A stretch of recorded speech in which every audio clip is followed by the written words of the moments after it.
Welcome to our channel, where we explore the latest updates and features in popular apps like WhatsApp.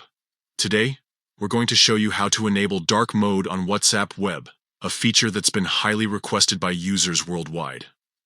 Dark mode not only makes your screen easier on the eyes, especially in low-light environments, but it also helps reduce battery consumption on devices with OLED screens. To get started, open WhatsApp Web on your PC by visiting the official WhatsApp website.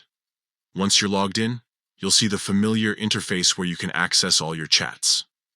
Now, let's dive into enabling dark mode. On the left side of your screen, you'll notice a gear icon. Click on this icon to open the settings menu. This is where you can customize various aspects of your WhatsApp experience. Once you've clicked on the gear icon, you'll see a few options, but the one we're interested in is chats.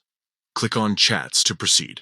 Now that you're in the chat settings, you'll see a section labeled Theme. This is where you can switch between different visual modes for WhatsApp. Click on Theme to view your options. Here, you'll have 3 choices: Light, Dark, and System Default. For this tutorial, we want to select Dark. Click on Dark to activate dark mode. As soon as you select Dark, WhatsApp Web will transform into a sleek, dark-themed interface. This not only looks modern and stylish, but also provides a more comfortable viewing experience, especially during nighttime or in dimly lit rooms.